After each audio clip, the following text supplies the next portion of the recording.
memberikan sinyal dukungannya terhadap calon presiden yang akan maju dalam pemilu presiden 2024. Banyak kerutan di wajah, rambutnya putih semua adalah beberapa sinyal yang dilontarkan Presiden di depan relawan Jokowi Nusantara Bersatu.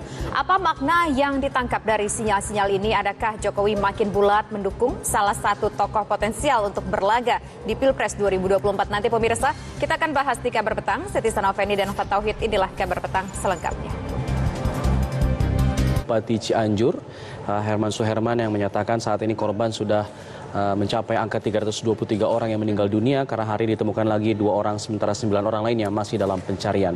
Dan pemirsa, kami masih akan terus memperbarui informasi mengenai kondisi terbaru dari Cianjur. Selepas jeda kami kembali sesaat lagi.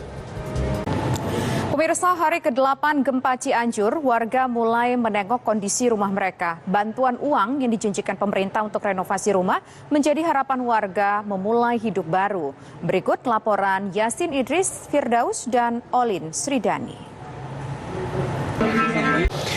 Informasi terkini dari proses evakuasi dan juga identifikasi jenazah korban gempa akan kita tanyakan langsung kepada Presiden Joko Widodo. Kembali memberi sinyal dukungan terhadap calon presiden yang akan maju.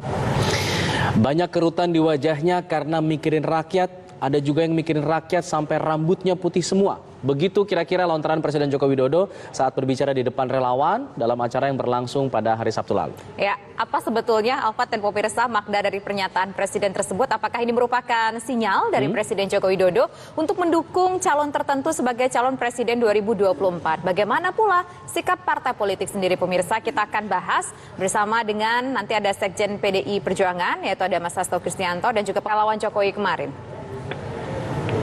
Ya, kami diajarkan oleh Ibu Megawati Soekarno Putri untuk selalu melihat. Jeda dulu karena kami harus mendengarkan kumandang azan maghrib untuk wilayah DKI Jakarta dan sekitarnya. Berikut ini.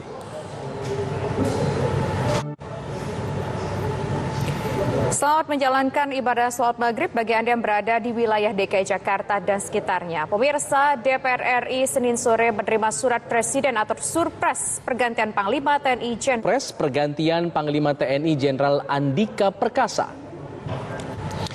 Bagaimana tanggapan anggota Dewan Perwakilan Rakyat atas pencalonan Yudo Margono?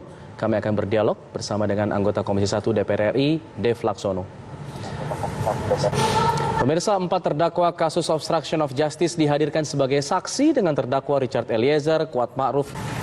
Sidang lanjutan kasus pembunuhan berencana terhadap Brigadir Yosua kembali digelar di Pengadilan Negeri Jakarta Selatan hari ini. 4 terdakwa kasus obstruction of justice dihadirkan sebagai saksi dengan terdakwa Richard Eliezer, Kuat Ma'ruf, dan Ricky Rizal. Terdakwa kasus obstruction of justice Arif Rahman Arifin mengaku diminta untuk menghapus dokumentasi usai otopsi jenazah Brigadir Yosua oleh Kepala Bagian Penegakan Hukum Provos Divpropam Polri Susanto Haris. Hal itu ia ungkapkan saat bersaksi dalam sidang Richard Eliezer, Kuat Ma'ruf, dan Ricky Rizal. Nada bicara Verdi Sambo juga disebut sempat meninggi saat terdakwa kasus obstruction of justice Cuk Putranto menanyakan soal CCTV di ruang makan kediaman mantan Kadif Propam Polri itu. Hal itu disampaikan Cuk saat bersaksi dalam sidang hari ini.